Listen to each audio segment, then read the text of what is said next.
네, 시청자 여러분, 5시 정치부회 시작하겠습니다. 매번 5시 정치부회에서 사실은 좋지 않은 소식, 어떻게 보면 신종 코로나 바이러스 소식부터 전하게 돼서 사실 전하는 마음도 좋지는 않았는데 오늘은 기쁜 소식부터 전하게 됐습니다. 봉준호 감독의 기생충이 아카데미상 사관왕에 올랐죠. 네, 지켜보던 국민들도 깜짝 놀라셨을 것 같은데요. 4개 부를 수상을 하셨는데 상 이름이 너무 많아가지고 적어왔습니다. 일단 작품상과 감독상, 각본상 그리고 국제영화상을 수상을 했는데요. 아카데미상 수상은 우리나라 한국 영화 역사상 처음이고 또 작품상은 92년 아카데미 역사상 처음으로 비영어권에서 받게 됐습니다. 예, 이 소식 앉아서 자세하게 보도록 하고요. 신종 코로나 바이러스 소식도 살펴봅니다. 오늘은 확진자가 추가되지 않았습니다. 네, 국내 확진자 수 27명 유지하고 있고 또 11번째 환자도 퇴원한다는 기쁜 소식이 전해졌는데 다만 국외, 그러니까 중국 산둥성에서 우리 국민 3명의 추가 확진 소식은 전해지고 있습니다. 예, 신종 코로나 바이러스 소식, 그리고 봉준호 감독의 아카데미상 수상 소식, 또 정치권 소식 살펴보겠습니다. 5시 정치부회 본격적으로 시작합니다.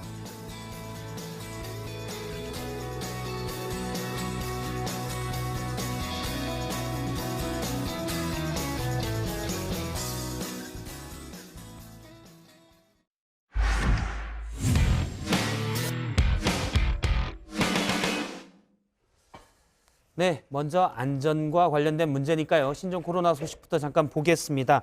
국내 신종 코로나 확진자 수가 어제와 같은 27명을 유지했습니다. 4번째 완치 판정 등 반가운 소식도 이어졌고요. 다만 이번엔 나라 밖에서 추가 감염자가 나왔는데요. 중국 산둥성에 체류 중인 한국인 가족 3명이 확진 판정을 받았습니다. 정부는 내일 발병지인 중국 우한에 3차로 전세기를 띄울 예정입니다. 신혜원 반장 발제에서 자세하게 짚어보겠습니다. 2월 10일 현재 확진 환자는 27명으로 중국에서의 유입 13명, 국내 환자에 의한 접촉 10명, 중국의 국가에서의 접촉 감염 4명 등입니다. 현재 퇴원 환자가 3명으로 24명은 병원에서 치료를 받고 있으며 네, 국내 신종 코로나 확진자 수 오늘은 제로입니다. 어제와 같은 27명을 유지했고요. 국내 4번째 완치 판정을 받은 11번째 환자도 퇴원할 예정입니다. 전체 의심 환자는 2,749명, 감염 여부를 검사 중인 환자는 809명입니다. 이 주말 새 나온 3명의 확진자, 일가족으로 확인됐죠. 석 달 동안 중국 광둥성에 있다 들어온 50대 한국인 남성과 30대 중국인 여성 부부, 그리고 이 부부와 함께 살고 있는 70대 어머니입니다. 25번째 환자인 어머니가 아들 부부보다 먼저 확진 판정을 받았는데 감염된 사람보다 감염을 시킨 사람이 더 늦게 발견이 된 경우입니다. 현재는 2월 4일 날 며느리께서 먼저 기침 증상이 있으셔서 이 며느리 분이 먼저 발병하고 또 가족 내 전파로 추정하고 있습니다. 상세한 거는 이제 가족의 동선이나 귀국 후에 접촉력 이런 부분들을 파악을 해서 네, 방역 당국은 해당 부부의 중국 내 동선 그리고 가족 전체의 국내 동선을 파악 중입니다. 먼저 부부는 지난해 11월부터 올해 1월 말일까지 중국 광둥성에 체류했습니다. 이 광둥성은 중국에서 후베이성 다음으로 확진 환자가 많은 곳입니다. 26번째, 27번째 환자는 무역업에 종사하며 후베이성 우한시를 방문한 적은 없었고 광둥성에 체류 당시에도 현지 의료기관이나 시장을 방문한 적은 없고 또한 야생동물을 섭취하거나 접촉한 적은 없었다고 합니다. 또한 확진 환자를 접촉한 기억은 없다고 진술하였으며 현지에서 많은 중국인을 만난 것은 맞는 상황입니다. 네, 우한 방문자가 아닌 터라 별다른 조치 없이 지역사회를 돌아다녔습니다. 슈퍼마켓과 의료기관, 또 동네 음식점 등을 찾았고요. 택시도 탔습니다. 시흥시는 어린이집과 지역 아동센터 등의 휴원 명령을 내렸고 관내 고등학교 2곳도 휴교령을 내렸습니다. 자, 이번에는 중국에서 나온 첫 번째 우리 국민 확진 소식입니다. WHO와 중국 정부가 중국 산둥성 지닝시에 체류 중인 우리 국민 일가족 3명이 확진 판정을 받았다고 우리 정부에 통보했습니다. 외교부는 칭다오 총영사관을 통해서 상태를 체크하고 있습니다. 이 3명은 앞서 1월 31일에 확진 판정을 받은 중국인 여성의 가족으로 현재까지 3명의 상태는 안정적이며 중국 내 우리 국민 중 확진 판정을 받은 최초의 사례입니다. 이 상황이 이렇다 보니 입국 제한을 둘러싼 공방은 더욱 거세지는 분위기입니다. 전직 질병관리본부장이었던 정병율 차의과대학 예방의학과 교수, 이미 광둥성 확진자가 한국에 40회를 넘는다. 후베 일성 외 주요 지역을 추가해야 한다는 입장 밝혔습니다. 자, 반대로요, 대한예방의학회와 한국역학회는 입국 제한의 효과가 없고 부작용이 더 크다는 성명을 냈습니다.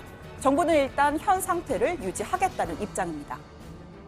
추가 입국 가능성에 대해서 여러 가지 측면에서 검토를 했습니다. 좀 더 상황이 급변하기 전까지는 좀 더 상황을 현재의 상태를 유지하기로 했습니다. 또 정부는 내일 우한에 3차 전세기를 띄울 방침입니다. 이송될 교민은 모두 150명 내외로 보이는데요. 대부분 중국 국적의 가족들과 떨어질 수 없어서 1, 2차 전세기에 오르지 못한 이들입니다. 중국 정부가 중국 국적자는 데려가지 못하도록 방침을 정했기 때문이었죠. 새 임시생활시설은 경기도 이천의 합동군사대학교 국방어학원으로 정해졌습니다. 이번에 이송되는 우리 이 재외 국민과 그 가족들은 한층 더 어려운 상황에서 고통스러운 시간을 견뎌내신 분들입니다. 국민들도 이들의 고통을 헤아려 따뜻하게 맞아주시기를 희망합니다. 문재인 대통령 어제 기존 임시생활시설이 있는 충북 진천과 충남 아산을 방문했습니다. 주민들에게 불안감을 느끼는 게 당연한데 어려움을 나누고 보듬어줘서 너무 고맙다며 거듭 감사 인사를 전했습니다. 한편으로는 감염 불안이 어느 정도 해소됐다고 했는데요. 운이 나빠 감염이 돼도 충분히 치료 가능하다면서 평소대로 경제, 소비 활동을 해도 된다고 강조했습니다. 오늘 수석 보좌관 회의에서도 신종 코로나가 경제를 위축시켜서는 안 된다는데 방점을 찍었습니다. 신종 코로나는 살아나던 경제에 예기치 않은 타격을 주며 수출과 관광, 생산과 소비에 큰 어려움을 초래하고 있습니다. 우리는 경제에 미치는 어려움을 반드시 이겨낼 것입니다.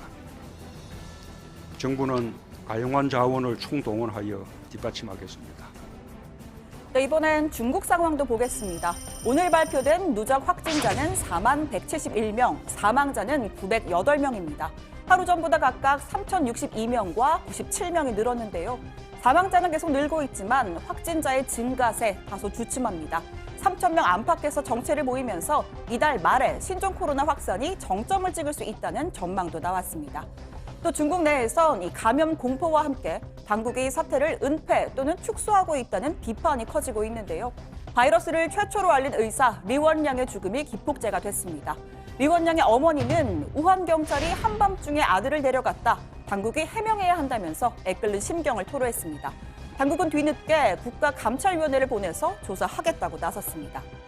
그런가 하면 우한 내 격리병동 또 장례식장 영상을 올려서 실태를 고발한 한 언론인이 지난 6일부터 실종 상태입니다. 변호사 출신 시민기자인 천추스는 이 친구들에게 내가 연락이 없으면 트위터 비밀번호를 바꿔달라라는 말을 남긴 채 사라졌습니다. 가족들은 그가 격리됐다는 당국의 통보를 받았는데 언제 어디로 격리된지는 모르는 상황입니다. 大家好，我是秋实的妈妈。今天晚上，秋实说她要去方舱医院，之后呢，晚上7、8点钟到现在2点了，凌晨2点，一直是失联状态，和她联系不上。我在这里恳请广大网友，尤其是武汉的朋友，帮我个忙。 이런 상황들이 겹쳐지면서 중국 내 민심이 크게 동요하고 있다고 하죠. 들어가서 더 자세히 짚어보겠습니다. 오늘 청와대 발제는 이렇게 정리합니다. 중국 산둥성 내 한국인 3명 확진, 재외국민 첫 사례입니다. 예, 정부가 내일 우한에 세 번째 전세기를 보낼 예정입니다. 한 150명 정도가 남아있다고 하는데요. 대부분 중국 국적의 가족을 둔 이들이라고 합니다. 그렇죠. 아무래도 이제 가족을 놔두고 올 수가 없기 때문에 1, 2차 전세기에 탑승하지 못했던 교민들도 많았고요. 네, 앞서 이 중국 정부가 중국 국적자들은 전세기를 타고 나갈 수 없도록 방침을 세웠었잖아요. 따라서 가족들과 떨어질 수밖에 없었던 이 현지 고민들이 앞서 우리가 보냈던 전세기를 타지 못하고 남아 있었던 건데요. 자, 이번 3차 전세기에는 증상이 없는 무증상 교민 그리고 또 이들의 중국인 가족인 이 부모, 배우자 또 자녀 등을 함께 태우고 올 수 있게 됐습니다. 내일 인천에서 출발을 하고요. 10일 아침에 김포공항으로 도착하는 일정입니다. 네, 입국 후 14일간 머물 임시시설은 경기도 이천에 있는 국방어학원으로 정해졌습니다. 도심에서 17km 거리에 개인실 350개가 마련된 시설이라고 하는데요. 1, 2차 때와 마찬가지로 첫 번째 중국 출국, 두 번째 기내, 세 번째 입국, 네 번째 시설 및 병원 등에서 4단계에 걸쳐서 감염 방지 대책이 적용되고요. 입소 기간 동안 외부 출입 및 면회는 금지가 됩니다. 도시락으로 식사를 하고 세탁물의 경우에는 손빨래를 하는 등 최대한 상호 접촉이 이루어지지 않도록 상황 등을 통제하도록 하게 됩니다. 예, 1, 2차 전세기 때는 처음에 이제 지역 주민들의 약간 반발이 초반에는 있었는데 이번에는 뭐 그런 갈등은 좀 없는 것 같아요. 네, 그렇습니다. 이 정부가 이 지난 1, 2차, 그러니까 진천과 아산에서의 경험을 바탕으로 이번 3차 시설을 선정할 때는 해당 지자체와 사전 교감을 충분히 했다라고 설명했습니다. 오늘 문재인 대통령도 이 진천과 아산 또 새로운 시설이 마련될 이천 주민들에게 감사를 표했습니다. 정부는 국민의 안전에 대한 책무를 다하기 위해 우한에 남은 우리 국민과 가족들을 모셔올 예정입니다. 아산과 진천의 주민들께서 따뜻하게 맞아주셨듯이 임시생활시설이 지정되는 해당 지역의 주민들께서도 넓게 이해하고 포용해 주시길 부탁드립니다. 네, 주말 사이에 국내 확진자가 한 가족 3명이 늘었는데 일단 오늘은 추가되지 않았고요. 다만 중국 산둥성인가요? 발병지인 우한이나 후베이성은 아닌데 산둥성에 있는 재외국민 가족이 확진이 됐다고요? 네, 중국에서 체류 중인 우리 국민 중에서는 처음으로 확진자가 나온 건데요. 말씀하신 대로 후베이성이 아니라 산둥성, 칭다오에 체류 중인 국민이라고 합니다. 예, 확진자 셋 모두 한 가족이죠, 그러니까. 네, 그렇습니다. 지난달 31일에 확진 판정을 받았던 중국인 여성이 있고 그 가족입니다. 그러니까 이 중국인인 부인을 제외하고 남편과 두 자녀가 한국인인 거고 이 3명이 확진 판정을 받은 겁니다. 이 중국인인 부인이 지난달 먼저 확진을 받았고 한국인 3명 가족이 지난주에 추가 확진 판정을 받은 겁니다. 네, 외교부는 주 칭다오 총영사관을 통해서 이들의 상태를 모니터링하고 있는데요. 다행히 현재 상태는 안정적이라고 합니다. 중국이 제공한 양호한 의료 환경에서 의료 서비스를 받고 있다는 설명이고요. 현재 정부는 국내로 이송할 계획은 검토하고 있지 않다고 말을 했습니다. 국내에서 확인된 환자가 아니기 때문에 국내 확진자 통계에도 포함하지 않는다 이렇게 밝혔습니다. 예, 주말에 나온 국내 확진자 셋도 가족 아닙니까? 먼저 70대 모친이 확진 판정을 받았고 그 후에 검사를 해보니까 중국에 다녀온 자녀 부부도 확진이 됐죠. 네, 그렇습니다. 병에 걸린 순서를 보면 중국에 다녀온 자녀 부부가 먼저 걸렸고 그리고 그 이후에 모친에게 옮긴 것인데 확진 판정은 그 선후가 반대로 이뤄진 케이스입니다. 광둥성에 체류하다 마카오를 거쳐 들어온 중국인 며느리가 먼저 증상을 보였다는 건데요. 질병관리본부의 설명 직접 한번 들어보시죠. 27번째 확진 환자는 82년생 중국 국적자로 25번째 환자의 며느리입니다. 중국 체류 중인 1월 24일부터 기침 증상이 발생하였으며 1월 31일 입국 이후부터 격리 시점까지 택시, 음식점, 의료기관을 이용하였으며 현재까지 접촉자는 32명이 확인되어 자가격리 등 조치가 진행 중입니다. 네, 다행인 건 귀국 후부터 9일 격리될 때까지 주로 집에서 머물렀다는 겁니다. 3일 시흥시 내 음식점에 한 번 갔고 그리고 5일에는 의료기관을 찾았는데요. 남편인 26번 확진자, 시어머니인 25번 확진자도 시흥시 내에서 의료기관과 슈퍼마켓 등 일부 장소만 방문한 것으로 확인이 됐습니다. 예, 우리나라에서는 사실 확진자 중에 뭐 좀 위험하거나 그런 분도 없고 대부분 경증이라고 하는데요. 다들 안정된 상태라고 하고 중국이 좀 많이 위험합니다. 그런데 중국에서 나오는 소식도 사실 정부가 통제돼 있다 보니 믿을 수 없다. 이 문제는 중국 내에서도 중국 정부의 어떤 발표나 이런 것들이 투명하지 않은 것 같다. 이런 목소리가 좀 많이 나오고 있다고요. 사실 뭐 사태 초반부터 중국 당국이 사망자 그리고 확진자 수를 뭐 축소해서 발표를 하고 있다. 뭐 이런 의혹 제기가 적지 않았었는데요. 최초로 사태를 알린 의사 리원양이 이 사망을 하면서 이 시진핑 체제의 뭐 정보 통제 지적하는 목소리가 좀 커지고 있습니다. 리원양은 신종 코로나 바이러스를 최초로 알렸지만 중국 당국에 이 유언비어를 유포했다라는 혐의로 체포가 됐다가 풀려났었잖아요. 결국 그러다가 지난주 바이러스에 감염이 돼 사망을 했습니다. 자, 리원양의 모친은 이 아들을 괴담 유포자로 몬 공안의 해명이 필요하다라고 나섰습니다. 네, 우한항과 베이징 일부 지식인들은 언론 자유가 보장이 됐다면 이런 재앙은 일어나지 않았을 것이라면서 리원양 사망일을 언론 자유의 날로 지정해야 한다 이렇게 주장을 하고 있습니다. 시장윤 칭화대 법대 교수는 기고문을 통해서 모든 공개 토론 기회가 억제돼 사회에 정보를 알릴 수 있는 메커니즘이 무너졌다고 지적을 하기도 했는데요. 최근 우한 내 실태를 고발한 시민 기자 천수스가 실종되는 상황까지 발생을 했죠. 중국 당국의 관련 기사와 SNS를 더욱 강하게 검열하고 있지만 추모와 정부를 비판하는 글은 이어지고 있다고 합니다. 예, 천안문 사태도 막았던 중국 체제가 이번 신종 코로나 바이러스 때문에 어떤 변화가 있을지 이 부분도 좀 주목되는 부분이기도 합니다. 일본 잠깐 보도록 할까요?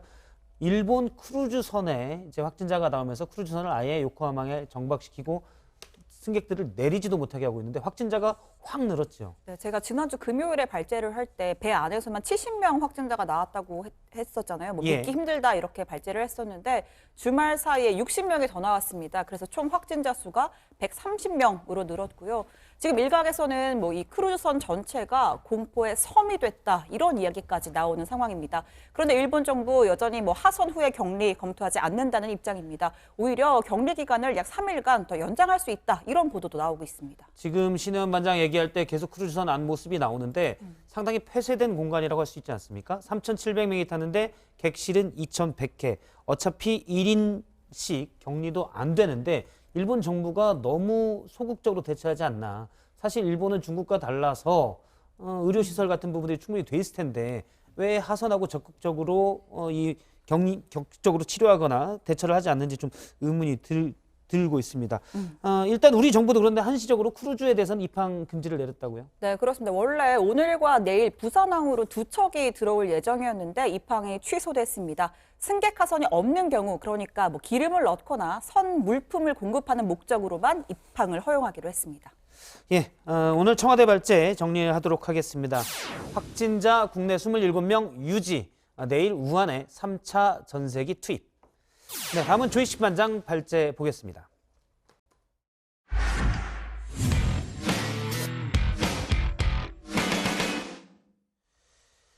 예, 봉준호 감독의 영화 기생충이 오늘 아카데미 시상식에서 작품상과 감독상, 각본상, 그리고 국제영화상 이렇게 4개 상을 수상했습니다. 한국 영화 최초의 아카데미상 수상이고요. 비영어권에서 작품상을 받은 것은 92년 아카데미 영화사상 처음입니다. 오늘 관련 소식을 조익신 반장 발제에서 짚어보도록 하겠습니다.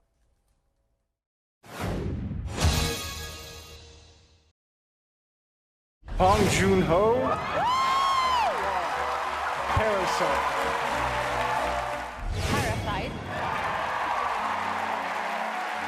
This is the first movie from South Korea. 봉준호.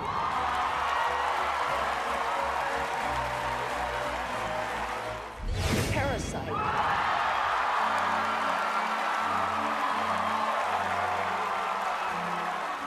봉준호 감독의 영화 기생충이 아카데미상 4개 부문을 쓸어 담았습니다.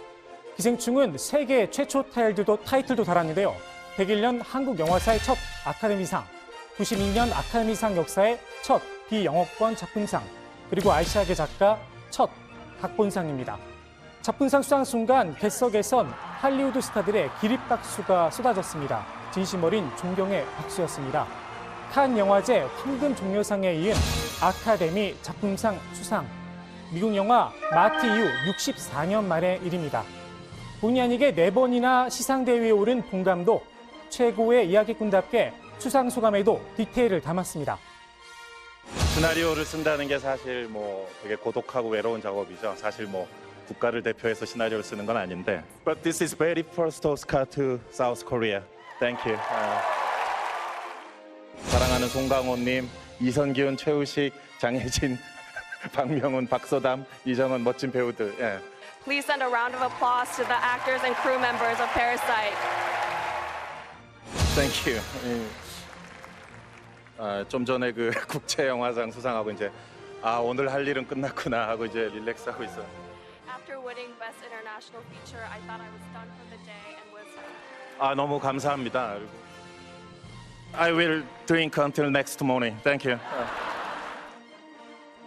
본 감독이 세계 영화사에 큰 획을 그을 수 있었던 힘도 이 디테일에 있었습니다. 본 감독의 기생충 촬영 전 미리 그린 스토리 보드입니다. 영화 속 장면이 그대로 묘사돼 있습니다. 대학 시절 학보사에서 만평을 게재할 정도로 뛰어났던 그림 실력이 빛을 발한 겁니다. 본 감독의 디테일인 영화 속 공간 배치에서도 고스란히 드러납니다. 이 사진에서 변기 위치까지도 정확하게 반영돼 있다고 합니다. 반지하의 경우 물이 역류할 수 있어서 변기가 높은 데 있다는 것이죠. 하지만 박 사장네 집은 이렇게 자연 채광과 수직적인 계단으로 이루어졌습니다. 실제 박 사장네 쓰레기통은 명품 쓰레기통을 썼다고 합니다. 본 감독의 디테일 엿볼 수 있는 또 하나의 장면, 딱 인초입니다. 보셨나요? 이 실루엣, 주인공은 짐작하신 그분입니다. 지금 그 앉아 계신 곳 특유의 자세가 있습니다. 예, 팔꿈치가 걸쳐진 예. 어깨의 각도. 그러게요. 그런 걸 연구해서 그대로 뒷모습을 대역 배우가 찍었습니다. 예. 봉준호 감독이 디테일을 통해서 드러내려 했던 것은 바로 격차입니다. 그리고 본 감독은 이를 냄새로 표현했다고 말했습니다. 우리 사회에서 사실 부자와 가난한 자의 움직이는 동선을 보면 사실 많이 안 겹쳐요. 예. 가는 식당도 다르고 비행기를 타도 예를 들어 퍼스트 클래스와 이코노미 클래스가 있고 예. 항상 공간적으로 나눠지죠. 그런 식으로 부자와 가난한 자가 서로 냄새를 맡을 수 있을 만큼 예. 되게 가까운 거리에서 서로의 선을 아슬아슬하게 침범하는 그런 이야기거든요. 예. 봉준호 감독의 기생충, 우리나라 영화사뿐만 아니라 90년 역사의 아카데미상 역사도 새롭게 썼는데요. 들어가서 좀 더 얘기해 보겠습니다.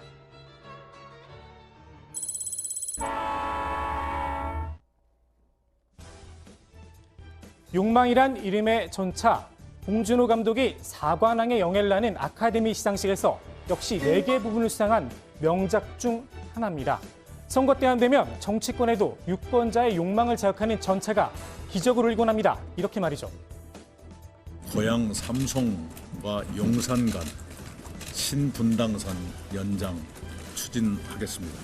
정세균 총리님이 의원 시절에 추진해 오셨는데 그걸 흔들림 없이 추진하도록 하고 그걸 위해서 정부와의 협의를 갖겠습니다. 4년 전 20대 총선, 그때도 신분당선이 주요 공약이었습니다. 사진 한 장 볼까요? 정세균 총리, 오세훈 전 시장 나란히 신분당선 연장을 약속했습니다. 한 명은 내년 착공, 한 명은 조기 착공. 서로 내 업적이다 공을 다투기도 했습니다. 오세훈 시장 같은 경우에는 과거 서울시장 시절에 추진했던 사업들이 다 있는데 예. 그런 것들을 보면 이제 확인이 어느 정도 가능하고요. 예. 정세균 후보도 지난 4년 동안에 지역구에서 모임을 주도하면서 국토부와 합의를 했던 그런 일련의 절차들이 있습니다. 예. 그래서 서로 다투긴 했는데 조기 착공된다던 그 신분당선 약속을 지키지 못했으니 또다시 총선 공약으로 나왔겠죠. 신분당선뿐만이 아닙니다. 총선을 앞두고 여기저기서 철도를 놓겠다는 공약이 쏟아져 나오고 있습니다. 서해선, 수도권 내륙선, GTX는 A, B, C에 이어 D 노선까지 약속들이 다 지켜진다면야 유권자들 입장에서는 좋은 일이지만 가능한 일일까요? 철도 노선이 신설되려면 국토교통부가 계획을 수립한 뒤 예비 타당성 조사를 거쳐야 합니다. 특히 예비 타당성 조사 통과가 쉬운 일이 아닙니다. 가끔 예외가 있긴 하지만 말입니다. 남부 내륙 철도를 건설하여 수도권에서 경북, 경남을 지나 조선 관련 기업체가 밀집한 거제까지 2시간대로 연결하여 지역 산업 회복의 발판이 되도록 하겠습니다.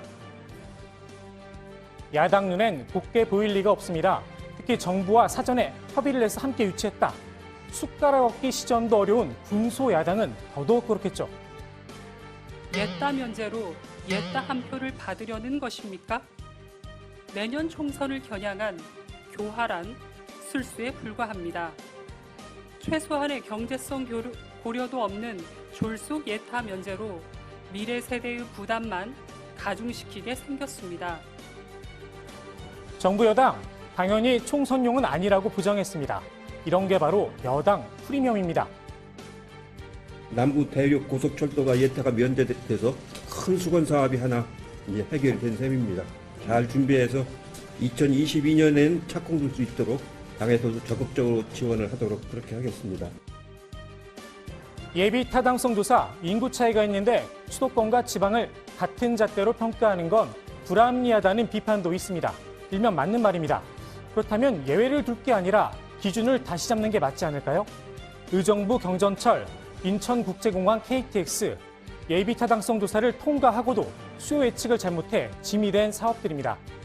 이번에 나온 철도 공약들이 전부 현실화된다면 전 국토의 수도권 전철화도 가능할지 모르겠습니다. 그 철로 우리가 낸 세금으로 만들어지겠죠. 그나마 다행인 건 총선 공약이라는 겁니다. 언제 지켜질지 모를 4년 전 그때처럼 말입니다.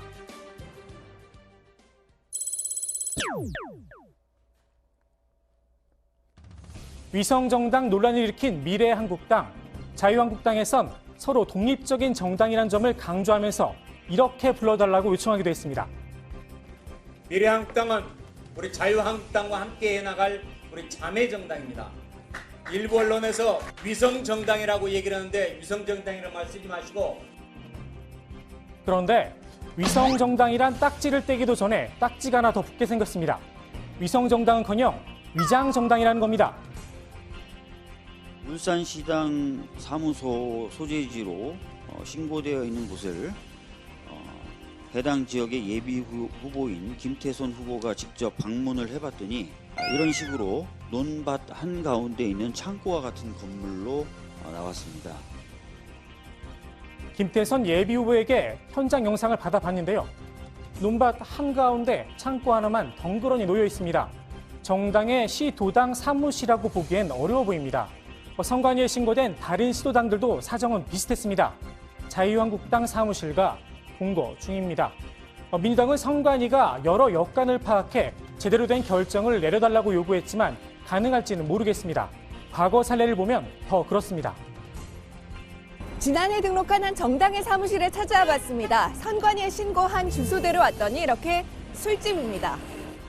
당 관계자에게 물었더니 선관위로부터 이미 지적을 받았다며 옮길 거라고 답합니다.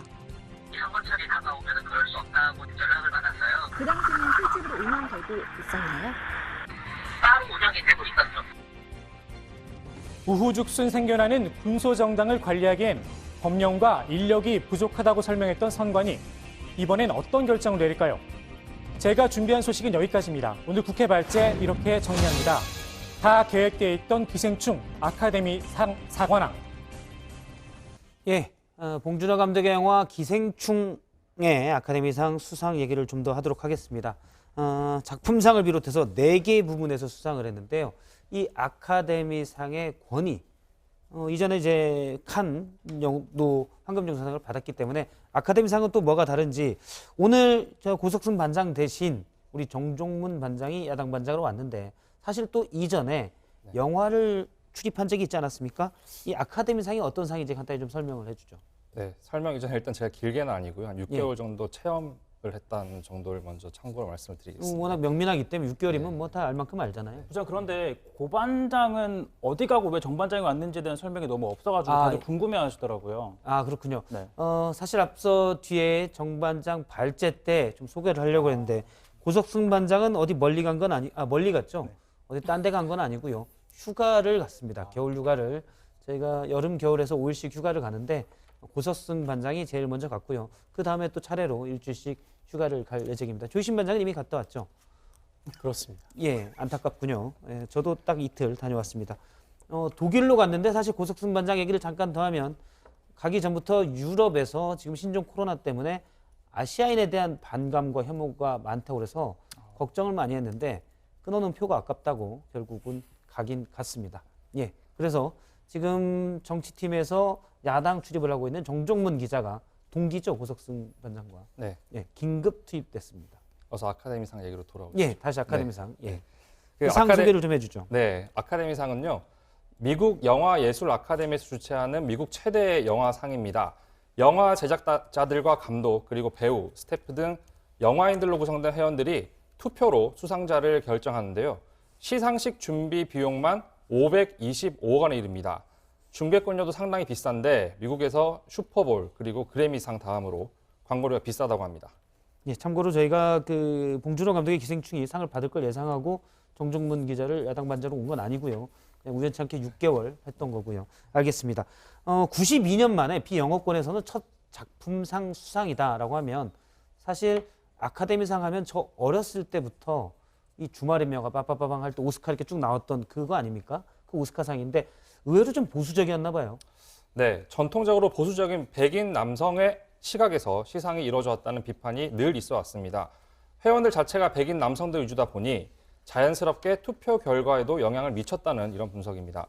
그래서 최근에는 여성, 유색인종 등 신규 회원을 부쩍 늘리면서 다양성에도 신경을 쓰는 모습을 많이 보였습니다. 예, 미국 사람들은 사실 뭐 자막이나 뭐 더빙된 영화는 잘 안 본다. 그러니까 그냥 아예 영어로 돼 있는 영화만 본다. 이런 얘기가 많았는데 한 미국 기자가 봉준호 감독에게 왜 한국어로 영화를 만들었냐, 영어로 만들지 않고. 우리가 들으면 좀 우습긴 한데 이런 질문을 했더라고요. 사실 봉 감독이 영어로 영화를 만든 적이 있긴 합니다. 예. 옛날에 캡틴 아메리카 크리스 에반스가 나왔던 설국열차 같은 경우는 영어로 만들었었는데 이번에는 한국어로 만들었죠. 그러니까 아카데미 시상식 레드카펫에서 한 미국 방송의 진행자가 뭐 다른 영화는 영어로 만들었던 적이 있는데 이번 영화 왜 한국어로 만들었느냐라고 물었다고 합니다. 자, 그러자 봉준호 감독 내 이웃, 내 주변에서 볼 수 있을 것 같은 사람들의 이야기를 듣고 싶어서 풀고 싶어서 한국이라는 장소와 한국어라는 언어를 자연스럽게 택하게 됐다라고 답변을 했습니다. 이 장면을 지켜본 한 외국 기자가 미국 감독에게는 왜 영화를 영어로 만들었느냐라고 물을 것이냐라고 반문을 또 했다고 하는데 예. 그 봉준호 감독이 아카데미 전에 골든글로브 시상식에서 1인치의 자막의 장벽만 넘으면 훌륭한 영화 더 많이 만날 수 있다. 이런 수상 소감을 해서 화제가 되기도 했죠. 사실은 뭐 질문이야 할 수 있겠지만 이게 방송 진행가 했던 질문은 어떻게 보면 미국 중심의 사고방식에서 나온 것 아닌가 이런 생각도 좀 들고요. 만약 영어로 만들었다면 여러 가지가 달라질 수가 있고 봉 감독이 만들려고 했던 디테일들을 다 살리지 못했을 것도 같습니다. 요즘 주한미군 방위금 협상 문제로 우리 정부가 좀 마찰을 빚었었죠. 해리 해리스 대사가 뭔가 좀 축하글을 올렸는데 이게 좀 눈길을 끌었다고요? 네, 오늘 뭐 다양한 인사들이 축하 메시지를 냈는데 해리스 대사가 좀 눈길을 끌었습니다. 미국 대사관 직원들과 오스카 시상식을 관전하고 있다면서 저렇게 그 짜파구리를 먹은 사진을 올렸는데요. 부장도 짜파구리 뭔지 아시죠? 예, 얘기만 들었습니다. 뭐 짜파게티와 짜파뽕뽕과 라면을 섞은 거 아닙니까? 네, 너 뿅뿅을 섞어서 짜파구리 영화에도 등장을 하죠. 예. 아무튼 이 짜파구리 짜장라면 굵은 면발에 그 라면 섞어서 끓인 그거 이 기생충에서 배우 조여정 씨가 한우를 넣어서 끓여 먹는 장면이 화제가 됐었는데 아무래도 박신혜의 부잣집 가족인 그 조여정 씨가 네. 역할을 했던 한우를 넣어야 그냥 컵라면 자체는 먹을 수는 없으니까요. 네. 그것도 디테일이었죠. 그렇죠. 예. 이렇게 뭐 끓여달라고 하면 한우는 꼭 넣어야 된다. 우리 예. 아들이 그걸 좋아해 막 이러잖아요. 그 장면을 외국인들이 굉장히 신기해했다고 하더라고요. 그래서 해리스 대사도 영화 속의 짜파구리를 먹으면서 이 시상식을 지켜본 것 같습니다. 예, 옆에 성조기도 있고 다분히 우리나라의 관계 뭐 이런 것도 생각한 것 같은데 일단 깨끗이 먹지는 않은 것으로 보입니다. 외신들 반응도 좀 궁금합니다. 미국 반응은 어떻습니까? 네, 먼저 미국 뉴욕타임즈는요, 이 헐리우드가 드디어 백인 영화 제작자가 들려주는 백인들의 이야기에 대한 과도한 의존을 넘어설 수 있는 시작점에 서 있다. 이 기생충은 한편의 영화를 넘어선 기념비적인 작품이다라고 보도를 했고요. 자, 그리고 LA타임즈는 오늘 가장 돋보이는 승자라면서 봉준호 감독이 선보인 독특한 시선, 또 장르를 넘나들며 쥐락펴락하는 능력이 아카데미의 활약의 비결이다라고 평가를 하더라고요. 사실 미국 문화의 장점이라고 하면 다양성인데 이제 영화에서도 그런 부분이 된 것 같습니다. 그런 의미를 이제 미국 내 언론에서도 좀 평가를 한 것 같고요. 유럽 쪽 반응은 어떻습니까? 네, 먼저 프랑스의 르몽드지 이 칸 영화제의 황금 종려상에 이어서 이 골든글로브를 받은 기생충이 마침내 아카데미까지 차지했다라고 전했습니다. 자, 칸 영화제 황금 종려상 아카데미 작품상을 동시에 거머쥐었다라는 점 주목을 한 거고요. 자, 영국의 BBC는 긴급 속보를 통해서 이 아카데미 시상식 92년 역사에서 외국어 영화가 작품상을 수상한 건 기생충이 최초라고 터전을 했고요. 자, 그리고 고반장한테 너는 독일에 가서 뭐 하느냐, 좀 독일 소식 좀 전해달라 했더니 자기가 독일 어를 잘 몰라서 예. 독일 언론에 보도를 많이 한 것 같긴 한데 잘 예. 모르겠다라고 하더라고요. 그런데 보니까 이 독일 슈피겔지에서도요. 마찬가지로 봉준호 감독이 6개의 부문의 후보에 올라서 이 4개의 트로피를 휩쓸었다라고 전하면서 이 봉준호 감독이 4번이나 수상 소감을 말하기 위해 무대에 섰다라고 전했다는 소식을 고반장이 일단 뭐 어려운 독일어 실력을 좀 예. 잘 맞춰가면서 그런 보도가 있다고 전해왔네요. 네. 슈피겔지를 보고 고반장이 한 건가요? 아니면 슈피겔지를 다룬 국내 외신 소식을 보고 한 건지 확인 혹시 했나요? 그거는 후자일 가능성이 커 보입니다. 예, 알겠습니다. 지금 독일 현지에 가 있는 휴가 중인 고석승 반장에게 최종혁 반장이 취재한 슈피겔지의 반응이었습니다. 맞죠? 그렇습니다. 예, 알겠습니다. 국내 정치권 반응 좀 볼까요? 조익신 반장 어떻나요? 네, 오늘 청와대에서 수석보좌관회의가 있었는데요. 문재인 대통령이 직접 박수 한번 칠까라고 유도를 하면서 축하 박수로 회의를 시작했다고 합니다. 문 대통령은 지난해 6월에 그 기생충을 직접 관람하기도 했었는데요. 기생충이 그 칸 영화제에서 최고상인 황금 종려상을 받았을 때도 직접 SNS에 한류 문화의 위상이 한층 높아졌다 이렇게 축하 메시지를 보내기도 했었습니다. 예, 사실 방탄소년단 BTS가 한국의 위상을 높였는데 영화에서도 이제 봉준호 감독이 한껏 그 위상을 높인 것 같습니다. 각 정당들의 반응은 어떻습니까?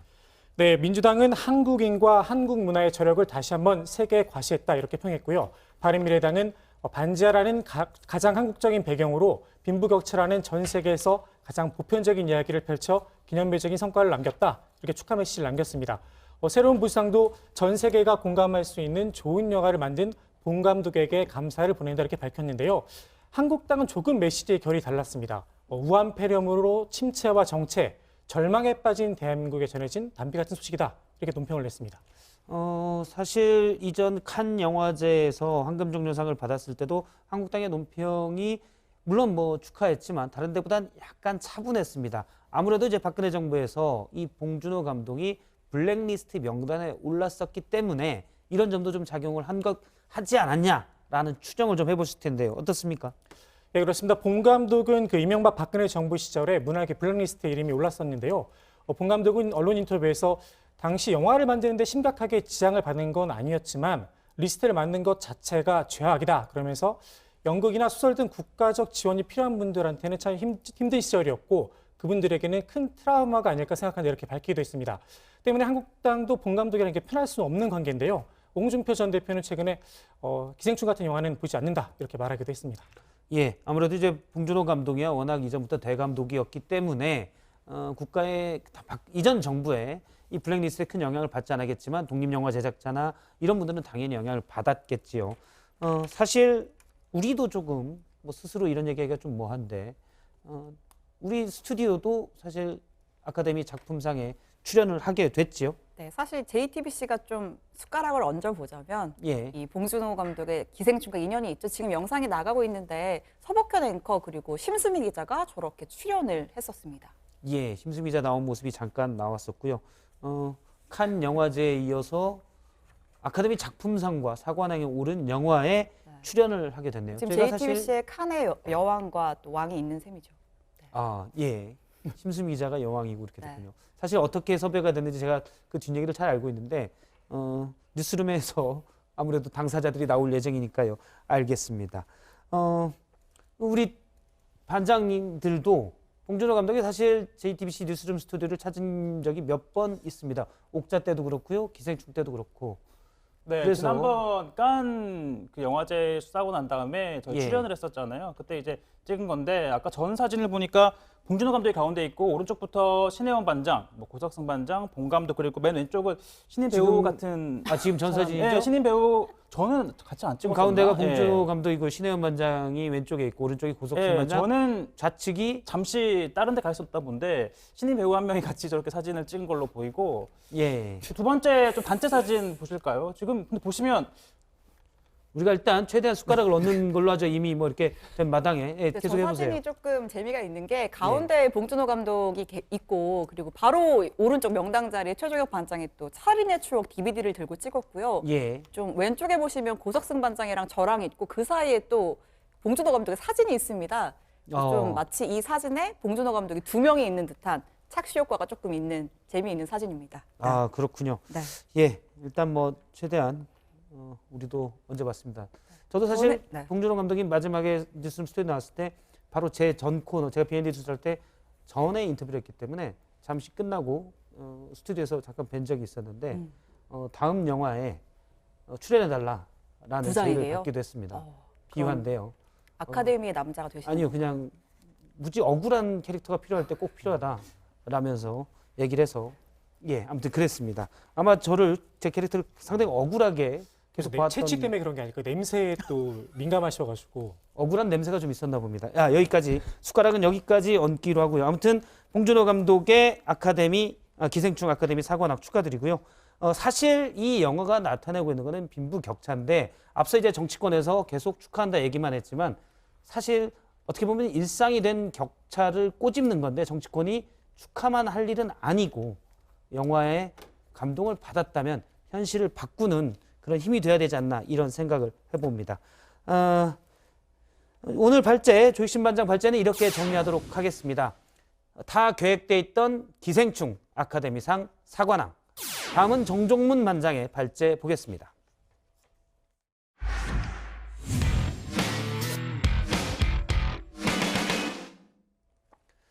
네, 어제 유승민 새로운 보수당 보수재건위원장이 이번 총선에 불출마하겠다 하고 밝혔습니다. 그리고 새보수당과 한국당이 신설하는 당으로 합당하자 이렇게 발표를 하면서 보수 통합 논의가 급물살을 타고 있습니다. 황교안 대표는 환영한다 입장을 공식적으로 밝혔는데요. 아직은 황교안 대표와 유승민 의원이 만나지는 않았습니다. 한편 어제 안철수 전 국민의당 대표를 중심으로 하는 신당 창당 발기인 대회에서 의외의 인물이 주목을 받기도 했는데요. 바로 진중권 전 동양대 교수입니다. 야당 발제에서 이 사항들 좀 더 짚어보도록 하겠습니다. 네, 보수 통합 논의가 본격적으로 굴러가기 시작했습니다. 그동안 황교안, 유승민 회동에 가장 큰 관심이 몰려 있었는데 침묵을 깨고 나온 유승민 새로운 보수당 보수재건위원장의 한마디가 보수재건에 속도를 붙였습니다. 오늘 아침 황교안 자유한국당 대표도 공식 회의에서 화답했습니다. 우리 자유한국당은 적극 환영하는 바입니다. 제안하신 신설합당에 대해서는 통합신당준비위원회를 통해서 추진하고 있습니다마는 조속한 시일 내에 정당 간의 협의도 마무리하도록 하겠습니다. 우리는 그만큼 간절하고 절실합니다. 네, 마지막 발언, 간절하고 절실하다. 황교안 대표는 평소에 이렇게 감정을 드러내는 표현을 잘 쓰지 않는데 공식 회의에서 이런 말까지 나온 걸 보면 그 심정 미루어 짐작할 수 있을 것 같습니다. 불출마를 선택한 유승민 새보수당 의원은 앞으로 총선에서 어떤 역할을 맡게 될 것인가에 대해서도 야권에선 벌써 많은 말들이 나오고 있습니다. 특히 자유한국당 내에서는 불출마 의사를 접고 수도권, 험지에 출마해달라는 요구가 분출하고 있습니다. 지금이라도 유승민 대표가 불출마 입장을 바꿔서 험지에서 싸워주셨으면 하는 그런 바람을 갖고 있습니다. 야권이 목이 빠지게 기다렸던 황교안, 유승민 두 사람의 회동은 이번 주 내가 될 수 있다는 예상이 나오는 가운데 이 자리에서 황 대표가 유 의원의 불출마 마음을 돌리기 위해 애쓸 것이다. 이런 예상도 측근입에서 나왔습니다. 사실 불출마 선언을 한 부분이 저는 이제 가장 이제 가슴이 아픈데요. 이번 총선에서도 불출마를 하시지 말고 같이 서울 및 수도권 탈환을 하는 그런 차원에서 적극적으로 역할을 해줄 것을 주문하지 않으실까 저는 이렇게 예상을 하고 있습니다. 유 의원 쪽에서는 이런 주장 차단하고 나섰습니다. 이미 오래전부터 불출마를 선언할 듯한 기류가 있었다는 건데 오래된 결심이니 아마 뒤집기는 어려울 것이라는 얘기입니다. 그렇다 보니 아직 이른감은 있지만 유 의원이 이번에 죽어서 사는 사직생의 길을 택한 것이라는 분석이 나옵니다. 유 의원이 개혁 보수를 지키고 대선길을 여는 것 아니냐는 겁니다. 한국당 내부 이야기 잠시 짚어보겠습니다. 황교안 대표가 종로 출마를 공식화하면서 다른 당 대표급 주자들의 출마 지역에도 관심이 모이고 있습니다. 금요일에 황교안 대표가 종로 출마를 공식 선언한 뒤에 어제 김영호 한국당 공천관리위원장이 경남의 지역구 두 곳을 방문했습니다. 먼저 찾은 곳은 경남 밀양, 의령, 함안, 창녕 지역, 바로 홍준표 전 자유한국당 대표가 공천을 신청한 곳입니다. 그리고 오후엔 산청, 함양, 거창 합천 지역을 찾았습니다. 김태호 전 경남지사가 지난해 7월 내려온 자신의 고향입니다. 두 곳을 찾은 김영호 위원장은 두 사람에게 서울에 출마해 줄 것을 요청했습니다. 하지만 이미 주소지까지 옮겨놓고 선거운동에 뛰어든 두 사람은 거절했습니다. 먼저 홍 전 대표는 나를 두고 기득권 고수라고 비판하는 것 참 유감스럽다라면서 나는 험지 25년 정치 끝에 첫 고향 출마라고 말을 했습니다. 오후에는 또다시 글을 올려서 헌법에 반하는 경쟁자 쳐내기 부당 공천에 순응해서 승복할 수 없다 이렇게 말을 하면서도 자의로 탈당하는 일도 절대 없다 못 박았습니다. 당에서 근거 없이 공천 경쟁에서 배제하면 무소속으로 출마할 가능성을 염두에 두고 있는 발언입니다. 김태호 전 경남지사 역시 제가 험지 전용 철새도 아닌데 라면서 고향 출마를 다시 공식화했습니다. 이제 와서 어느 지역을 가든 예의가 아니라고 하면서 대신에 선거 기간 내내 부울경, PK 지역 전국을 뛰어다니면서 총선 승리에 기여하겠다 이렇게 말을 했습니다. 하지만 당 공천관리위원회가 이들에게 공천장을 호락호락 내어줄 것 같지는 않습니다. 어제 김영호 위원장의 지역구 방문이 공천장을 주지 않기 위한 명분 쌓기라는 분석이 당 안팎에서 유력하게 제기되고 있습니다. 하지만 홍 전 대표, 김 전 지사 모두 이젠 무소속이라도 출마할 수밖에 없다는 기류가 강한 만큼 이번 총선에서 부울경 지역 선거가 어떻게 전개될지 지켜봐야겠습니다. 안철수 전 국민의당 대표가 준비 중인 신당 얘기로 넘어가 보겠습니다. 안철수 신당이 새로운 당명을 국민당으로 정했습니다. 국민의당에서 의자만 뺀 겁니다. 어제 창당준비위원회 발기인 대회를 열었는데 당명은 국민당으로 정했고 안철수 전 대표를 창당준비위원장으로 임명했습니다. 그런데 막상 어제 대회에서 스포트라이트를 받은 사람 따로 있었습니다. 바로 진중권 전 동양대 교수입니다. 진보 농객이었지만 조국 전 법무장관 사태 이후 정부 여당을 비판해왔습니다. 이런 행보에 맞춰서 무너진 정의와 공정의 회복을 주제로 어제 강연을 했습니다. 잠깐 들어보고 가시죠. 그래가지고 제가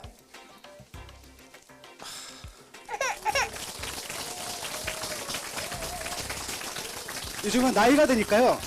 그러니까 화가 나면 눈물이 나요. 하나의 세계가 나한테 이제 무너지는 느낌이었고, 원래 사회주의는 기회의 평등만이 아닙니다. 결과의 평등까지도 얘기하는 아주 강력한 평등주의 사상입니다. 그런데 어떻게 그렇게 살아놓고서 사회주의자를 자처할 수가 있는가? 이것은 내가 갖고 있었던 이념에 대한 모독이다. 저는 이렇게 느꼈습니다. 드루킹 여론조작 사건이 문재인 정권과 관련 없다고 하신 발언이 지금도 유효한가라는 청중의 질문에 대해서 진정 교수는 아니다. 생각이 바뀌었다. 그때는 제가 조국 수석도 깨끗하다고 했었다. 이렇게 발언하기도 했습니다. 안철수 창당위원장은 오늘 실수를 인정하는 건 진중권 교수가 진짜 민주주의라고 했습니다. 같이 하자는 메시지일까요? 하지만 진중권 교수는 어제 여기 남아있는 것도 민폐라며 젊은 세대를 위해 물러나고 기회를 줘야 할 때라고 말했습니다. 자세한 얘기는 자리를 옮겨서 하도록 하고요. 오늘 야당 발제 이렇게 정리하겠습니다. D-65, 속도 내기 시작한 보수 재건, 대선 내다본 유승민. 예, 총선이 65일 정도 남았는데요. 야권발 정계 개편이 좀 빨라지고 있습니다. 이쪽 저쪽에서 뭉치고 또 헤어지는 모습도 조금씩 있긴 하지만 뭉치는 모습들이 더 많이 보이고 있습니다. 이제 더는 미룰 수 없다. 좀 액션에 많이 나서는 모습인데요. 최종혁 반장, 우선 유승민 의원 얘기부터 잠깐 해볼게요. 사실 총선 불출마는 저도 약간 의외인데 대선을 노린 것 아니냐 이런 얘기도 나오더라고요. 사실 정치적으로는 그렇게 해석할 수밖에 없다라는 시각들이 많은데요. 하지만 바른정당 시절부터 이승민 의원과 함께해온 의원들 사이에서는 그런 식으로 이 의원의 진심을 폄훼하지 말라라는 반발이 나오고 있는데요. 한번 들어보시죠. 대권 주자들에게는 불출마가 가장 최악인 그런 상황이죠. 근데 그 가장 최악을 선택하는 사람이 이기 위해서 이런 선택을 했다는 건 그러면 유승민 그러니까 이 황교안 대표를 한번 봐봐라. 이 불출마를 하라는 압박이 높아지니까 결국 종로로 출마를 하지 않았냐. 지난 1년 동안 현직 의원이 아닌 대표가 얼마나 고생을 했는지 다들 보지 않았냐. 이런 얘기입니다. 방금 전에 들으셨던 이혜훈 의원의 설명은 이런 겁니다. 그러니까 지난해 1년 동안 그 패스트트랙 사태 때 원내에서 주로 싸움이 이루어지다 보니까 황교안 대표보다는 나경원 원내대표가 더 부각되는 상황이 되게 많이 있었습니다. 사실 그래서 황교안 대표가 자꾸 장외로 나간다 이런 해석도 나왔었고요. 그런 해석도 나와서 황 대표 주변에서는 황 대표 이번에는 꼭 배지를 달아야 한다 이런 이야기가 많았었는데 그런 측면에서 유승민의 불출마는 상당한 희생이다 이런 주장인 겁니다.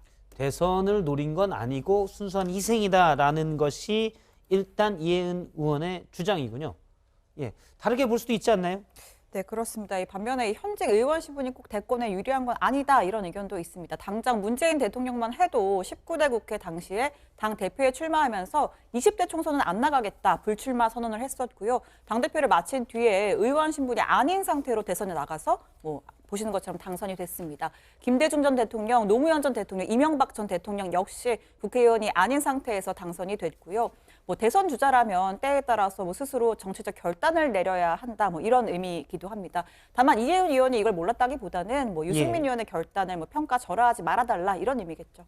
어쨌든 희생이 일반적으로 시민들의 유권자의 눈에 더 부각되는 건 맞기 때문에 그런 것들에 대한 포석 아니냐 이런 해석은 정치권에서 있는 것 같습니다.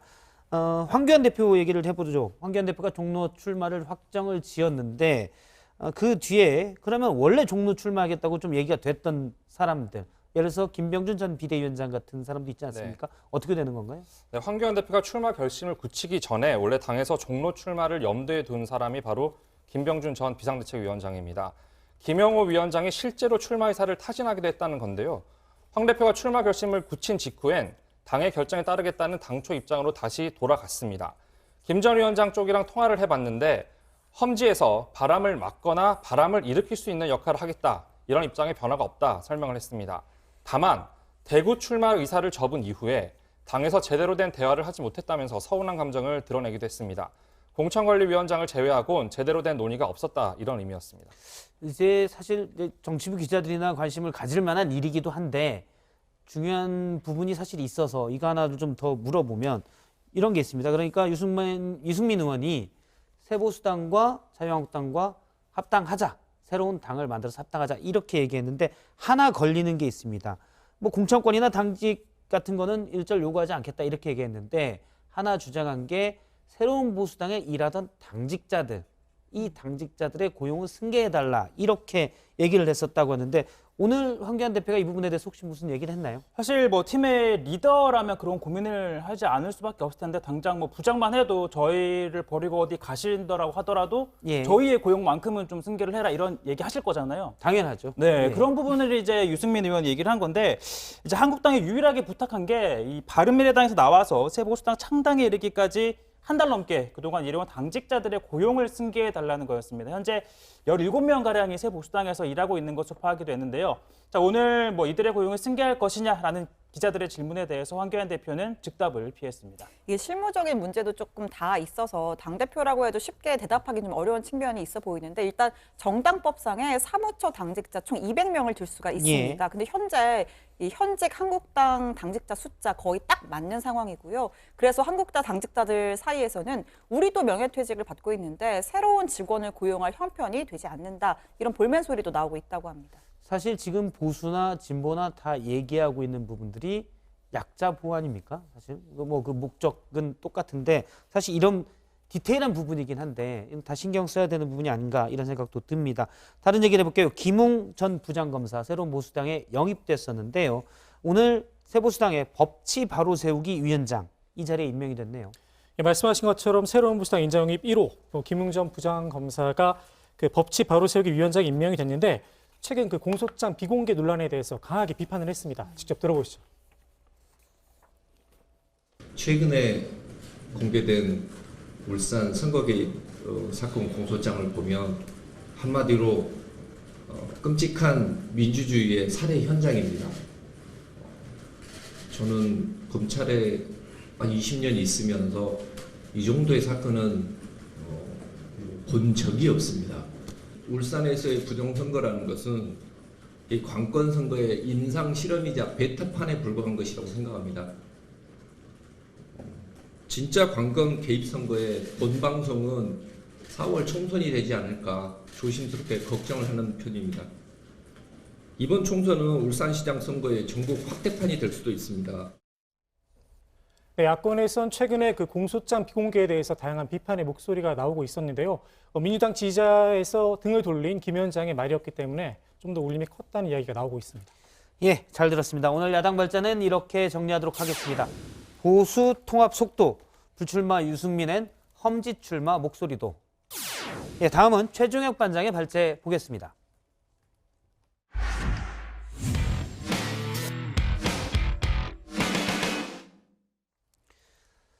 예, 한국당 황교안 대표의 출마 선언으로 오는 총선에서 서울 종로에서는 그 전 정부의 총리 출신이자 전 정부의 총리 출신인 황교안 자유한국당 대표와 그리고 지금 정부의 총리 출신인 민주당의 이낙연 전 총리가 맞붙게 됐습니다. 이 두 예비 후보는 사실상 여야의 유력한 대선 주자이기도 해서 더 관심이 가고 있는데요. 주말에 이어 오늘도 종로 민심을 잡기 위해 나서는 모습입니다. 오늘 최종혁 반장 발제에서 자세히 들어보겠습니다. 그렇습니다. 정치 1번지 종로 대전의 막이 사실상 올랐습니다. 현재 각종 차기 대선 주자 선호도 조사에서 여야 각각 맨 위에 이름을 올린 두 사람의 대결. 21대 총선은 물론이고 이 차기 대선 분위기에도 영향을 미칠 것으로 보이죠. 따라서 이번 종로 대전은 이낙연, 황교안, 이낙연 두 사람의 대결을 넘어 민주당과 한국당, 또 한국당과 민주당의 한 치 앞 양보 없는 격전이 예상됩니다. 자, 일찌감치 종로 대전에 뛰어든 이낙연 선수. 자, 여느 출마자들처럼 예비 후보 점퍼를 입고 이렇게 출근길 지하철 인사로 일과를 시작했습니다. 자, 이어 종로 구민회관과 다문화 가족 지원센터 그리고 광장시장, 재래시장 등을 찾아 주민들을 만나고 지역 현안을 들었습니다. 자, 이어서 황교안 선수 당 대표직을 맡고 있으니 오전엔 당 최고위원회를 주재를 했고요. 그러고 나서 오후에 종로의 터줏대감이라고 할 수 있는 성균관을 방문했습니다. 이후 한국당 당원들과 간담회를 갖고 어떻게 하면 이 종로를 공략할 수 있을지 등을 논의했습니다. 자, 말씀드린 것처럼 종로에 뜻을 둔 사람치고 먼저 방문하지 않을 수 없는 곳이 성균관이죠. 자, 이낙연 전 총리 일찌감치 찾았습니다. 자, 그리고 이렇게 붉은색 도포를 입고 예를 갖춘 뒤 유교 성현들의 위표를 모신 대성전에 참배를 했습니다. 자, 그럼 오늘 황교안 대표는 어떠했냐고요? 사실 종교 행사와 관련해 앞서 불교계에서는 합장 또 육포 선물 논란으로 몇 차례 홍역을 치른 만큼 그 어느 때보다 주의하지 않을 수 없었을 텐데 오늘 황 대표 이렇게 성현들을 모신 대성전에 참배를 했고요. 다만 붉은색 도포는 입지 않았습니다. 자, 두 사람의 대결이 성사된 이후 첫 주말 행보 관심이었죠. 이낙연 전 총리는 재개발 구역에서 가장 오랜 시간을 보냈습니다.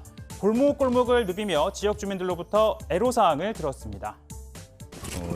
행정부가 생각하는 행정적 수요를 일정하게 충족시켜 가면서 우리가 가야 할 방향은 가는 그런 지혜를 한번 짜볼게요. 달군이면 참 좋은 동네가 되겠어요. 자, 그동안 상대적으로 낙후된 곳으로 꼽힌 종로의 발전을 강조하는 행보를 보인 겁니다. 청년이 돌아오는 종로, 또 교통이 원활한 종로를 강조했는데요. 정세균 총리가 추진해온 고양 삼송과 용산 구간의 신분당선 연장을 차질 없이 추진하겠다라고 밝혔습니다. 자, 그럼 한국당 황교안 대표 역시 또 경제 살리기 행보를 보였는데요. 그가 찾은 곳은 젊음의 거리였습니다. 자, 종로 젊음의 거리를 또 이렇게 혼자 걸어도 봤고요. 그리고 나서 이 관계자들과 한참을 종로 거리를 둘러보다가 황 대표의 발걸음이 멈춘 곳은 바로 이곳입니다. 이거는 언제부터 임대가 나와 있습니까? 꽤 크네요. 원래는 뭐 하던 곳입니다? 고깃집. 그러니까 지금 여기 말하자면 몇 집 걸로 이렇게 빈집이 생기고 있습니까? 예. 자, 그러니까 자영업, 또 소상공인의 어려움을 현장에서 직접 보겠다라는 뜻이었는데요. 황 대표는 한때 우리 경제의 중심지였던 종로에 활력이 사라지고 이렇게 문을 닫는 가게들이 늘어나는 건 이 때문이라고 지적합니다. 우리가 잘못된 정책으로 망가뜨린 종로의 경제 되살려내도록 하겠습니다. 잘못된 정책, 즉 문재인 정부의 소득주도 성장 정책이 이 많은 가게의 문을 닫게 만들었다라는 주장인데요. 그러니까 이번 선거를 정권 심판 프레임으로 끌고 가고 자연스레 소득주도 성장론의 책임자이기도 한 이낙연 전 총리와의 대립구도를 또 만들겠다는 의도로 풀이가 됩니다. 자, 현 정부의 황교안 대표가 이 전 총리에게 잘못된 경제정책이라는 한 방을 날린 셈이죠. 자, 그렇다면 이 전 총리 가만히 있었을까요? 이 자신이 역대 최장수 총리였다는 점을 강조하며 이렇게 말합니다. 일을 제대로 해봤다. 과거의 총리들과는 꽤 다르게 현장 또 어떤 문제의 본질에서 눈을 떼지 않고 해결을 직접 모색하고 진두지휘하고 했던 다양한 경험을 갖고 있다. 자, 그러니까 나는 문제를 해결하기 위해 현장을 누비며 일 하나는 제대로 했다는 점을 강조한 겁니다. 자, 그러면서 과거의 총리들과는 꽤 다르다라는 점을 강조했죠. 자, 이는 고 박근혜 정권의 마지막 총리인 황교안 대표와 나는 다르다라는 걸 부각한 것으로 해석됩니다. 즉, 황 대표의 잘못된 경제 정책 한 방에 난 제대로 일한 총리다라는 점을 또 한 방 날린 겁니다. 자, 그리고 지역 밑바닥 민심을 얻기 위해 가장 중요한 전략, 친근감이죠. 같이 있으면 뭔가 불편하고 어색하면 호감을 갖기 어려울 텐데, 자, 먼저 황교안 대표, 단기간에 친근감을 만들 수 있는 대표적인 방법, 바로 먹방인데요. 자, 목요인 성균관대를 찾아 근처에 있는 한 떡볶이집을 찾았습니다. 안녕하세요. 얼마나 되셨어요, 시작하신 지가? 거의 30년 됐어요.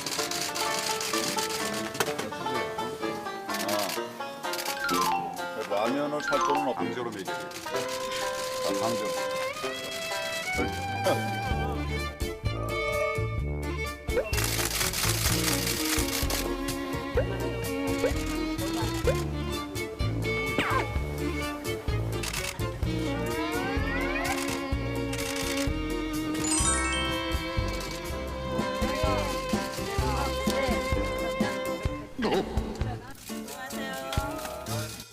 자, 그럼 뭐 이낙연 총리도 한번 봐야겠죠. 이런 일이 있었는데요. 자, 어제 사직동 일대를 걷고 있던 중이었습니다. 자, 그를 알아본 한 여학생들이 와, 이낙연이다! 이러고 이렇게 크게 소리를 지른 겁니다.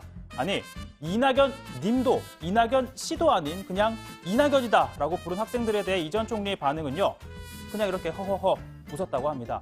그러다 보니까 일행 중 누군가가 학생들이 반가운지 반말로 부르네요 라고 분위기를 전환시키려고 하자 이 전 총리 뭐 배가 안 볼 땐 뭐 그러는 거 아닌가요? 라며 웃어 넘겼다고 합니다. 뭐 사실 저는 그런 적이 없지만 교육신반장은 부장이 가끔 안 보이면 박성태 뭐 이렇게 하긴 하더라고요. 자, 오늘 발제 이렇게 정리합니다. 이낙연, 황교안, 막오른 종로 대전입니다. 예, 종로 대전이 사실상 막이 올랐습니다. 이번 총선의 가장 큰 관건이다. 충분히 다 그렇게 볼 텐데요. 일단 먼저 한 가지 짚고 넘어가면 최 반장, 실제 주익신 반장이 제가 없는 곳에서 뭐 그냥 박성태 이렇게 부르나요?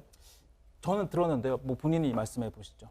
저는 뭐 성태 선배, 성태 형 이렇게 부르는데 특수한 상황에서 그래서 화장실에 손을 안 씻는다 이런 박성태 같은 뭐 이런 경우는 있었는데 그런 거 제외하고는 존칭을 붙여서 부릅니다. 예, 실제 뭐 10시 저녁 10시 반 이후에는 제가 면전에 두고도 뭐 박성태 부르기도 합니다. 나이 차도 꽤 있는 걸로 아는데 어쨌든 뭐 그렇습니다. 그래도 예. 저는 꼬박꼬박 이제 상대방을 높여서 부르는 의존 명사 있죠. 그걸 붙이는데 박성태 씨라고 저는 뭐 어딜 가나 뭐.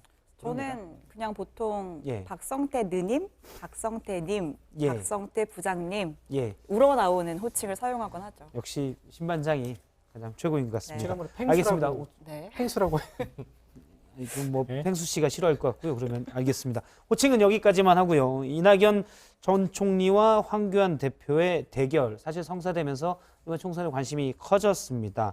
일단 두 사람 다 이 종로의 구석구석을 훑고 다니고 있죠. 오늘 동선을 좀 정리해 볼까요? 네, 그렇습니다. 이 전 총리 황 대표 결전이 성사된 이후에 현장 행보에 속도를 내고 있는데요. 황 대표가 앞세우고 있는 정권 심판론 이거는 좀 거리를 두면서 종로 지역의 일꾼이다. 대한민국의 미래 발전 내가 앞장서겠다. 이렇게 현장 행보를 강화를 하고 있는 모습입니다. 예, 오늘은 뭐 어디 갔나요? 네, 아침 일찍 그 동묘 앞에서 출근길 인사에 나선 뒤에 그 종로 구민회관과 다문화 가족지원센터를 찾았습니다. 그 주민회관에서는 그 수영을 마친 주민들을 이렇게 마주쳤는데, 나는 이런 데 잘 못 온다. 우리 그 아내는 자주 다니던데 나는 못 간다. 이런 이야기를 했는데 예. 사실상 나는 얼굴을 알아보니까 수영장 다니기가 좀 그렇다라는 의미로 좀 이야기를 한 것 같습니다. 사실 얼굴 알아보면 수영장 가기는 조금 껄끄러울 수도 있겠네요. 예. 그러다 보니까 요즘 조 반장이 좀 그런 공개적인 장소에 잘 안 간다 그런 얘기가 있더라고요. 다정하려고 부쩍 사람들이 많이 알아보더라 이런 얘기를 가끔씩 귓속말로 하더라고요. 제가 조 반장이랑 많이 다녔는데 조 반장을 알아본 사람은 조 반장 친구 말고 없었습니다. 예. 저도 부장이랑 늘 다니는데 같은데. 전혀. 부장 그리고 요새 신종 코로나 때문에 좀 예. 직격탄을 맞은 업계 중에 하나가 화훼농가입니다. 꽃집. 왜냐하면 그렇죠. 뭐 대학 졸업식, 입학식 다 미뤄져서 좀 직격탄을 맞았잖아요. 그래서 어제 이낙연 총리가 오늘 아침에 꽃집을 들러서 또 애로사항을 들었다고 합니다. 잠깐 예. 보시죠. 우리나라 남자들이 이제 음주량이 줄어들면 꽃과 과일을 더 좋아하게 될 거예요. 앞으로 그런 쪽으로 해보겠습니다. 고맙습니다. 예. 아이고 꽃이 너무 이뻐요. 꽃 좀 잘 팔리도록 좀 해주세요. 네, 부장도 오늘 알코올 대신에 꽃 한 송이를 사서 집에 가시는 걸로. 예, 꽃 좋죠. 네. 예, 좋은 조언입니다. 다만 항상 막걸리 애주가인 이 전 총리가 그렇게 얘기할 상황은 아닌 것 같고요. 알겠습니다. 오늘 황교안 대표 일정도 좀 알아볼까요? 네, 황 대표는 오늘 종로 성균관을 찾았습니다. 공자와 그 제자들의 위패를 모신 대성전에서 참배를 했고요. 방명록엔 우리 민족의 얼과 혼을 마음에 새겨 계승해 나가겠습니다. 이렇게 적었습니다. 이후 김영근 성균관장도 예방했습니다. 그리고 앞서 어제는 모교인 성균관대 그리고 지금은 정독도서관 자리죠. 옛 경기고 자리인 정독도서관을 찾아서 학창시절의 추억을 회상하며 종로와의 인연을 언급하기도 했습니다. 오늘의 나를 만들어준 고등학교 그리고 대학교이기 때문에 참 마음속으로 감사한 마음 적지 않습니다. 저쪽으로는 이제 자습실, 이쪽에는 또 작은 건물이 옛날에는 저 음악당이었어요. 음악당. 거기서 이제 뭐 새 노래도 배우지만 내 기억엔 저기서 시험 치던 생각이 자꾸 납니다. 예, 두 사람 다 뭐 종로와의 인연을 강조하고 사실 뭐 선거전에서 인연을 강조하는 건 뭐 다들 쓰는 전략이긴 한데 사실은 이 두 사람이 동네 이웃이기도 하지 않습니까? 네, 뭐 최근까지 같은 동네에 살았습니다. 이낙연 전 총리는 서초구 잠원동 동아 아파트, 황 대표는 잠원동 신반포 11차 아파트에 살았는데요. 이 직선거리로만 따지면 200여 미터밖에 안 됩니다. 다만 이 전 총리는 지난 2일 종로구 한 전세 아파트로 이사를 했고요. 최근 잠원동 그 아파트가 19억 5천만 원에 팔린 것으로 전해지고 있습니다. 그러니까 1999년 해당 아파트를 2억 원에 매입한 이후 21년 만에 17억 원의 시세 차익을 거둔 셈이 되는 거죠. 아무래도 종로에 출마하게 되니까 황교안 대표도 종로로 이사를 가지 않을까요? 사실 뭐 출마하는 지역에 거주를 하지 않아도 뭐 의원으로 출마하는 거는 상관이 없지만 예. 뭐 지역 주민들 입장에서는 당연히 좋게 받아들일 리가 없기 때문에 황 대표도 종로에 살 집을 찾고 있다라고 합니다. 뭐 역시 관건은 이제 잠원동에 있는 집을 팔 것이냐 말 것이냐인데 황 대표 정리할 것이라고 말을 했고요. 자, 민주당은 한국당이 이 전 총리가 소유한 잠원동 아파트 값이 많이 올랐고 또 매각하지 않은 채 종로로 이사한 점을 앞서 그렇게 이사한 점을 지적한 걸 겨냥을 해서 황 대표의 자택은 이 전 총리 주택의 1.5배, 15억이나 더 비싸다. 이 자택을 어떻게 처리할 것인지 그 과정을 지켜봐야 할 것이다라고 말했습니다. 예, 두 사람 아파트가 사실 반포역을 사이에 두고 서로 마주보는 사이였다. 이런 얘기를 들었었는데 일단 황 전 총리의 아파트가 있는 구역이 재개발이 확정되면서 매매가가 더 높았던 것으로 알려지고 있습니다. 잠깐 이제 다른 얘기를 또 해보면 황교안 대표가 종로로 출마하기로 하면서 이전에 내가 출마하겠다고 밝힌 무소속 이정현 의원 오늘 이 지역에 출마 안 하기로 접었다고요? 예, 그렇습니다. 이 의원 제1야당 대표가 출마하겠다고 나섰는데 본인이 나서겠다고 하는 건 좀 예의가 아니다, 양보하는 게 순리다 이렇게 이야기를 하면서 그 총선 출마를 접었습니다. 그러면서 문재인 정권을 끝장내기 위한 모든 정파가 하나가 돼야 된다, 뭉쳐야 한다. 그래서 먼저 모범을 보인 거다 이렇게 밝혔습니다. 혹시 이정현 의원이 뭐 다른 쪽 어디 간다 이런 얘기는 한 게 있습니까? 네, 삼선인 의원은 앞서 현재 지역구인 전남 순천을 떠나서 수도권에 출마하겠다 이런 뜻을 밝혔었는데요. 종로가 아닌 다른 지역 출마에 대해서는 뚜렷한 입장을 밝히지는 않았습니다. 민주당 얘기 좀 더 해보면은 정봉주 전 의원 계속 이제 이번 총선에 출마하겠다는 의지를 강하게 불태웠잖아요. 근데 오늘 민주당 최고위원회가 불출마, 그러니까 부적격으로 결론을 냈죠. 민주당 내에서는 부적격으로. 네, 어제 당 공관위가 그러한 결정을 내렸고 오늘 최고위에서 확정이 된 건데요. 아시다시피 성추행 의혹 사건으로 명예훼손 관련한 보도로 이제 명예훼손 재판을 받고 있는 정 전 의원에 대해서 부적격 판정을 했습니다. 공관위는 국민적 눈높이, 이 기대를 우선하는 공당의 책임을 다하기 위해 이 같은 판정이 불가피하다라고 설명을 했고요.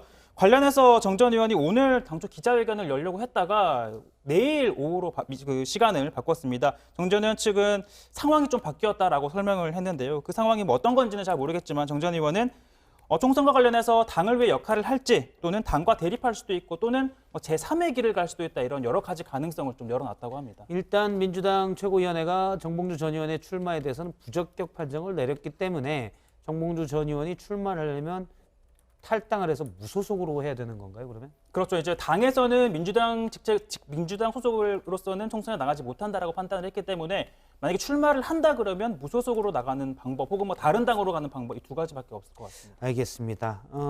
정봉주 전 의원이 내일 얘기를 하겠다니까요. 내일 입장을 좀 들어보면 될 것 같고요. 오늘 발제 이렇게 정하도록 하겠습니다. 막오른 종로대전 이낙연과 황교안 현장 행보.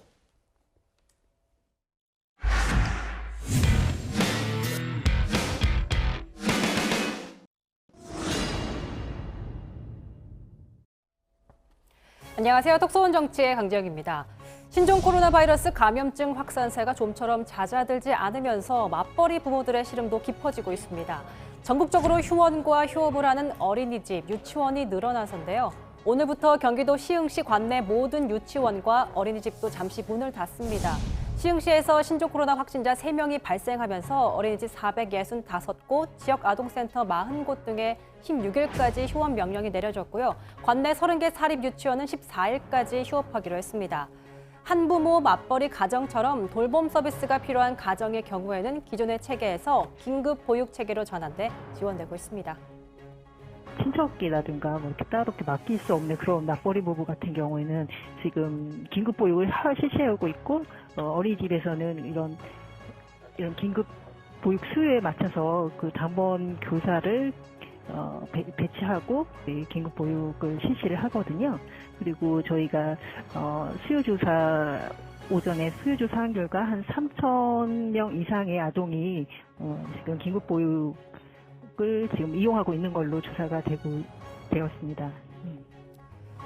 하지만 바이러스 전파 위험에 노출될 수 있다는 불안감 때문에 평소 어린이집 이용자의 20% 정도만 긴급보육 시스템을 이용하고 있다고 하는데요. 인터넷 카페나 SNS를 통해서 불안감을 호소하는 부모들은 확진자가 늘어나고 불안감이 커지면서 어린이집보다는 다들 집에서 가정보육을 선호하고 있는 겁니다. 여성가족부에서도 기존의 돌보미가 집으로 찾아가는 긴급 돌봄 서비스 강화 정책을 내놨습니다. 휴원 또는 휴고 확인서를 제출하면 어린이집 이용 시간에도 지원을 받을 수 있도록 한 겁니다. 최대 2주 정도 소요됐던 신청과 절차도 간소화했습니다. 하지만 여전히 도우미 신청 취소 문의는 발생하고 있는 상황이라 감염 불안에 외부인의 접촉을 꺼리는 부모들의 마음을 해소해주지는 못하고 있습니다. 자, 이렇다 보니 청와대 국민청원 게시판엔 이러한 불안감을 근본적으로 해소할 수 있는 대책을 요구하는 글들이 올라오고 있습니다. 휴가와 재택근무 등의 조치를 이용해서 가정보육을 할 수 있게 해달라는 건데요. 정부가 한시적으로라도 관공서와 기업들에게 지침을 내려야 한다는 게 주요 내용입니다. 확진자가 더 많은 일본의 경우 인터넷 서비스 업체 GMO 같은 기업 경우 지난달부터 국내 직원의 90%에 해당하는 4천여 명에게 재택근무 방식을 권장하고 있습니다. 홍콩도 모든 공무원에게 재택근무를 명령하고 민간 기업에도 해당 조치를 권하고 있습니다. 정치권에서도 맞벌이 부모들의 이런 어려움을 인식하고 법안 개정의 필요성을 이야기하는 목소리 나오고 있습니다. 노동자의 자녀가 감염병에 감염됐거나 노동자가 이 자녀를 보살펴야 하는 경우에 대해서는 별다른 지원 조치가 없습니다.